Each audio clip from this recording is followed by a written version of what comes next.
After sinking over 60 hours into the Edge of Fate expansion, all of the new content, and all of the things that have changed, I have a lot of thoughts to share. I initially started out very hopeful after enjoying my time with the campaign, but the more I have played, the more I was very wrong about this expansion overall, and even the short I posted the other day was quite hopeful, but a lot of things have changed the more hours that I've played. So let's discuss the Edge of Fate.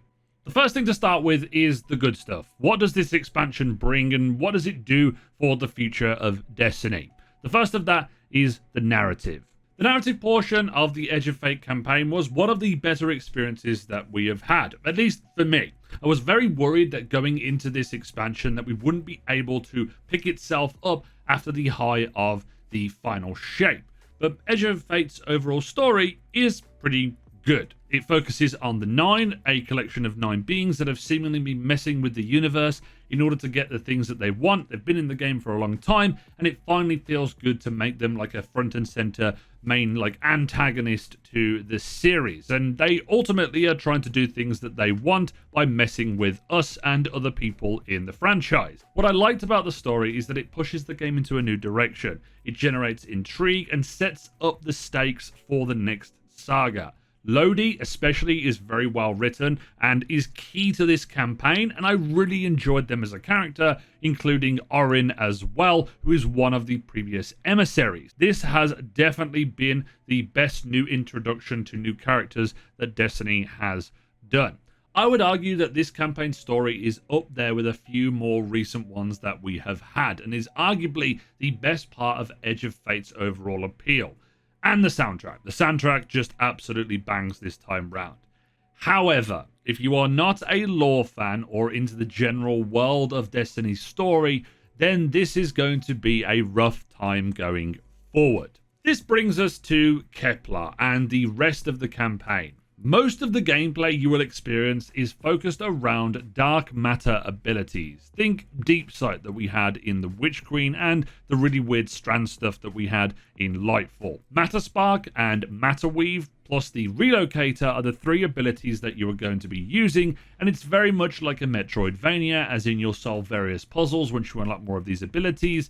But over time, they became a little bit tiresome, and even some of the difficulty of the missions on the Legendary campaign were literally just solve puzzle, kill things in the room. There wasn't anything really cool or interesting from a gameplay perspective. The problem is that with the introduction of each of these different abilities, they were all very slow. The mission design was very laborious, and it just didn't feel like the pacing was quite there, and it seemed to drag out the general campaign for a few extra hours than intended. Unlike the Witch Queen and the Final Shape, rerunning this on another character is going to be a real slog, and I don't know whether or not I'm going to do it or find the time to do it. I do understand what Bungie is trying to do. They're trying to be innovative with their campaigns, try out different gameplay styles, Metroidvania being this one. I'll be interested to see what they do with Renegades, because if it's a different to this, they may take the feedback and switch things up. I feel like the intention is there, but the way that we interact with it just doesn't feel that great. I will touch on the raid a little bit later, which is part of the expansion, but that doesn't do enough for me to kind of pull the recommendation up for the Edge of Fate, because many people don't even experience raids themselves. The question I keep coming back to is this expansion content enough for people to come back to? At this point, if they aren't adding anything more for the post-campaign or revealing anything more in a couple of weeks, then Destiny 2 fans that stepped away in the Final Shape won't need to come back for this. It certainly isn't worth doing it. It would only be the lore or the narrative itself, which you could probably go and find on YouTube, which is really sad to kind of say, because I just don't feel like you're missing anything out here. All of this new content does ship with a slew of sweeping changes to the game and other general things for Destiny, but that has its ups and downs as well, and isn't exactly tied to the Edge of Fate campaign and the expansion itself. That's a general Destiny thing, so it's separated here. So let's talk about all that stuff. First of these sweeping changes is to power leveling. Beginning in this expansion, we are reset down to power level 10. There is a new power cap of 200, and we gain power pretty much in any of the activities in the game, especially in the new portal area, all the way up to 200. Upon reaching 200, you'll still gain power by entering into higher difficulty activities with extra modifiers that you have the option to select and kind of choose your own difficulty. This will slowly push you up higher and higher using a currency called unstable cores to infuse gear that you want at that level. However, this additional power is now called seasonal power, meaning that the next expansion that releases in 6 to 7 months' time, all of your gear that is above 200 will be brought back down to the power cap, meaning you'll have to grind up every few months to get your gear back up to the highest that it needs to be. The problem is that in order to access higher tier versions of loot, you need to now grind up to 300, 450 power in able to get into those activities, with those modifiers being Grandmaster difficulty or Master difficulty, to be able to do that. You can't if you lose that ability every 6 months, so it's just kind of meaningless grind every 6 months or so to be able to get the ability for that gear. The only upside is that you can earn power anywhere in the portal activities now, so you could essentially play PvP all the way up until you get tier 5 loot. To me, this feels like I'm just grinding for the sake of access of having a difficult activity, rather than the game rewarding me for going into difficult activities anyway with higher tier loot. I will have to play more to understand this better, but I'm not necessarily a fan of re-grinding things over and over again, because it just feels like the old XP system that we had before. Yes, we have unlimited caps now, so we can earn as much power a week as we want. So if we wanted to spend a whole week trying to get this max power, we could do, but it does take a little bit of a grind. First initial impression of this isn't exactly great. Then we have the portal. The portal is the new one-stop shop for doing activities in the game now, although it is a little bit disappointing that we don't see activities on the destinations screen anymore. Gone are the days of ritual activities being forced into playing different activities for their pinnacle rewards. It's split into solo, fire team, pinnacle, and PvP. My overall feeling with this new addition so far is removing the direction of play. The ritual of gaining power each week has changed now and has been essentially removed. And I am figuring out what I want to do when it comes to direction and playing. Do I want to do a specific strike or go into a playlist? There is no clear direction of the power system and makes the game feel way too far open for me, which means that I end up having the thought of, why am I playing this activity? The motivation a lot of the time when playing Destiny is the loot itself, because prior to this update, if you want to chase a specific weapon or specific armor drops, you would go into Gambit for the weapons in that pool. You would go into Strikes or Night Force for the specific weapons from those pools. Now, there is their own specific engram pools that they have, but all of the ritual vendors in the game don't have engrams anymore. So it means that I have no real motivation to chase specific loot or to individually focus on things that I want as much as I did before.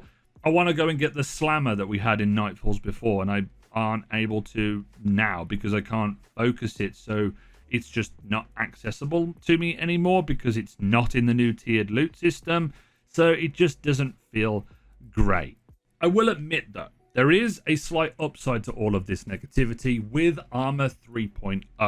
Armor 3.0 has refreshed the stat distribution on all armor in the game, changed important individual stat points across the game now, so health, melee, grenade, class, weapons, and super are now the main stats, and every point that you put into those stats matters because you get a little bit of a bonus. Armor 3.0 has also added armor sets into the game and has given us more build crafting options, and finally have higher tiered armor which drops higher stat rolls, which I like, and I will hopefully be able to experience those. I'm just way too far away from them at the moment. I like this change because it gives me a reason to min-max armor builds, to be able to dump specific stats into where I want them and truly perfect a build, because I haven't really changed my armor for like 3 whole years because I got a perfect set and then never really had the need to because Bungie never updated this system. It makes armor more meaningful now and is key to the build making process.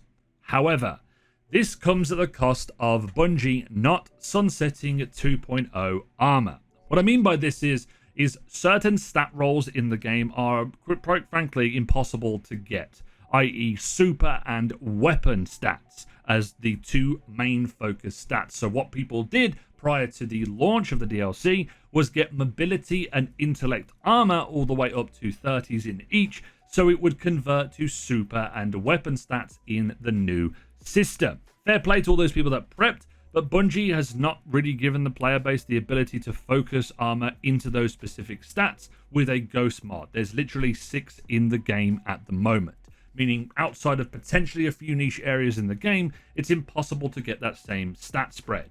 This is important because weapon stats over 100 give you more damage to your special and primary and also give you more ammo generation, and your super stats increase the damage of your super. I hope they expand on the archetype system and give us more stat spread options with the ghost mods and new armor on top of that with new armor sets, because otherwise this system won't have the legs when it has real potential. Difficulty is up next, and boy do I have some things to say about this. Bungie has severely skewed what they think is good balance / difficulty in the game. Now, I'm a more seasoned player. I can get through pretty much all of the hard content in the game, but playing the Mythic campaign was, quite frankly, the most miserable experience that I have had to go through. And the same also applies for certain high-level content where most enemies are just bullet sponges. When you do that in a first-person shooter, it just doesn't feel great whatsoever. What Bungie likes to do is put a certain power delta on activities, putting you under, whether that be minus 20 power under or minus 40. Anything above minus 25 for me in the Edge of Fate has become a slog and completely unfun compared to pre-patch. We take the same amount of damage and do less damage overall, and this makes the loop feel slow, tedious, and boring. I don't want to sit and plink down a boss for 40 minutes because I've used all of my ammo and he still has 50% of his bar left, so I have to shoot with a primary weapon, mainly an exotic that's quite overpowered, which has already been patched just recently. I can't understand this approach from Bungie. Surely the balance patch has caused a lot of issues, but I don't think they've balanced this themselves, and whether or not it's intentional or not, it just feels wrong. And this leads me quite easily into the contest mode raid this past weekend and the new raid itself, Desert Perpetual. As a raid itself and on normal difficulty, this raid is awesome. 4 bosses, pretty fun mechanics, and some interesting loot to go and chase. Even the rocket launcher that's the exotic is really cool as well. The experience of clearing this repeatedly over the last couple of days has been fantastic. I've really enjoyed it. And I love the non-linear nature of this raid, which means you can pick whatever you want to do first. And I think my favorite boss of the entire raid is the final boss because it's just epic. Like when you see the reveal of it and yourself, you'll probably see it on screen. It's just awesome. On contest mode though, this raid was awful. Without getting into it, Bungie overcooked the power delta. It was harder and more challenging than any other contest mode I've ever played before. That isn't even counting the insane damage checks that you would need to get through this. It would require perfect loadout swaps and damage using some of the most optimal shit in the game. Now, yes, there is a market to be able to do that. I'm not discounting people that have the ability to do that in the game, but it goes against everything that Bungie had previously messaging going into this expansion about not having loadout swaps because it would become mandatory and they'd have to design encounters around it. This contest mode, loadout swaps were mandatory, and to the point where you would need like 3 to 5 different loadouts to get through either a damage round and also to generate ammo for yourself. I'm all for bosses having difficult damage checks, but this shit was ridiculous, and it showed because 35% less people cleared this in 48 hours of the contest mode being active than in the hardest raid ever, being Salvation's Edge last year. But the thing that made me mad and sent me over the edge into a full-blown crash out was when Bungie tweeted out this. We enjoyed watching the Desert Perpetual World's first race and contest attempts completions throughout the weekend, but we also want to let everyone know that we are tracking a few feedback items and issues that have been reported. The first point on here sent me through the roof. Number 1. Power deltas for the contest raid difficulty were seeing reports of enemies being at a higher delta than what previously the activity advertises. Example, enemies have skull icons next to them instead of swords. We will investigate. Prior to this update, the power level was around -25 under for everybody, which meant it was a decent challenge. Enemies that were red bars and orange bars would die, but the yellow bars would be pretty challenging, understandably, and the bosses would still have pretty decent damage checks, even some more brutal ones than others. But the framing here really annoys me because they know they've messed up, because they know it should be showing swords and they're framing it as a bug when they have a massive cinema screen that they watch the raid race in, and they can see skulls next to players' names that are racing. Because if I can see that on Twitch, Bungie definitely can as well. And they know it wasn't intended. So they just kind of went, oh, it's a bug. Oh, we did a whoopsie. And quite frankly, that's a joke to me. Comparing this to previous contest modes being Vow the Disciple, even Salvation's Edge, or Crota, or Varg, or King's Fall that had been reprised, it never felt unfair when you were killed by regular enemies. It was just about coming together and doing damage to the bosses, but it never took the most optimal loadouts in the game. It didn't need 4 Titans to be able to do Thunder Crashes and 2 Warlocks to be able to just get through encounters. And then not to mention all of the bugs that we had in the raid as well. Raid banners not working, encounters glitching, perks not working, stealth nerfs. So many bugs affected the game and the contest mode raid that on Monday I was left angry, frustrated, and upset. So I needed a day or two to be able to write this video to properly collect my thoughts. With all that being said, I will leave you with this. Bungie has tried something with the Edge of Fate and its changes. They are trying to implement new things and refresh the game. They have hit in some places and completely missed in others and fell over. I like to think it's going to be good for the game in its future when they bug fix it, when they balance certain things and they change a few of the systems based on community feedback. Many of these ideas in concept work, but in practice don't. Destiny was in need of a big refresh in some ways, and this was needed for the overall health of the game, but it's kind of put it into an even worse state if you think about it.